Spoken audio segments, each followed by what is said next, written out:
waaw ba tey ñu toog ci guddi gu am solo gi lee di guddi sargal gi Touré Events organisé ñu dalal nag ci suñu plateau wax dëgg yàlla jëmm joo xamante ne ni secteur artisanat xam nañ ko bu baax a baax muy Bada Ndiéguène nekk candidat ci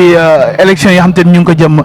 dimanche ji di ñëw le 27 wax dëgg yàlla muy jàmbaar nekk koo xamante ni secteur bi xam nañ ko bu baax a baax du ñu sori dara dañ koy bàyyi mu présenté wu nuyoo sëñ Bada ñu ngi lay nuyu. ñu ngi sant yàlla bu baax ñu ngi lay fay. nga toog ci plateau la RTT TV nga présenté wu tuuti rek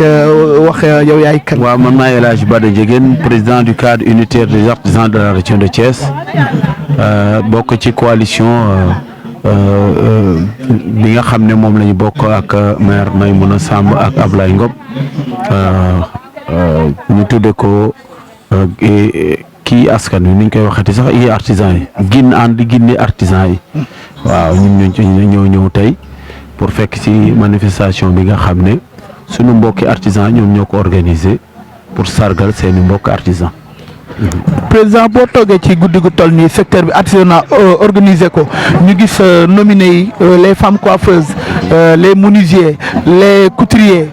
différents corps de métier nga gis bennoo gi artisan yi di bennoo yow mi nga xam te ni yaa ngi xëccu di dagaan seen baat ban satisfaction nga am ci loolu. waaw xam nga artisan yi bu ñu doonee benn rek mu baax. on est presque 60 000 artisans à Thiès mooy on est dispersé. lii dafay bokk ci li nga xam ne tous les artisans kuy artisan rek yow nga ñëw xam nga reconnaître sa morom ñu bokk artisanat bi pour mën a yëkkateendoo tegandoo dafay am solo ci ñu échanger suñuy bonne pratique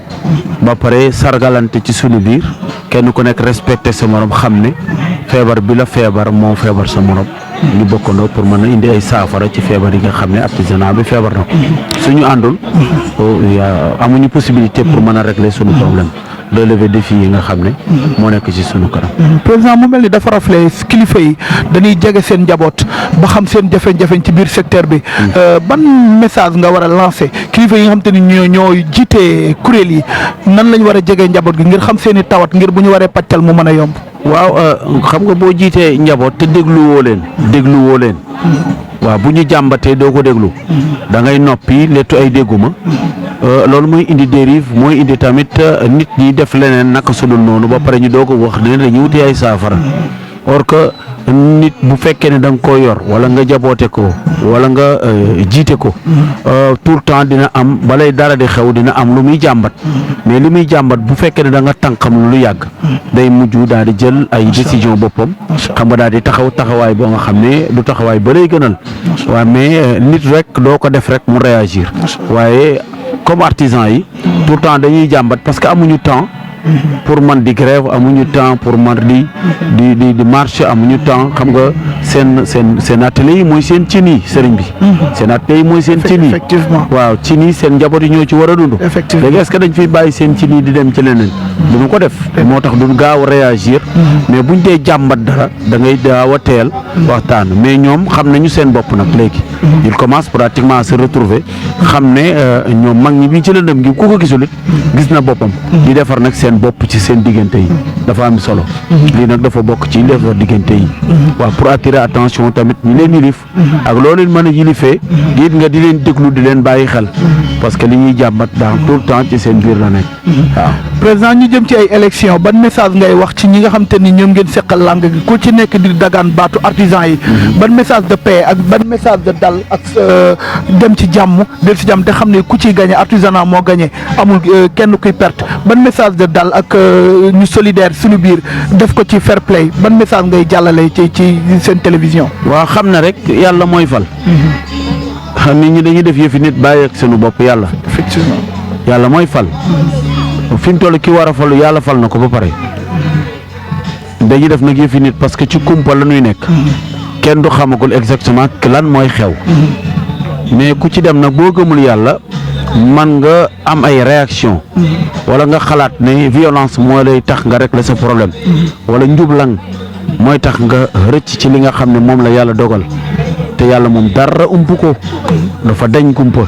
yàlla dara ump ko xam na li xew ci biir xam na li xew ci biti kon li may wax sama mbokki artisan yi nga xam ne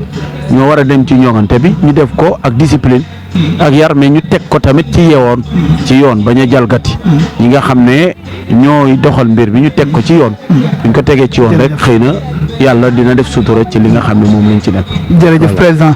xam naa ni bala ñu laa bàyyi rek yaa ngi toog en direct ci sa seen télévision la RTT TV OPA bi ni wax textile di couture nekk ci biir artisanat ñu góorgóorlu ba vraiment am télévision installé ko ci biir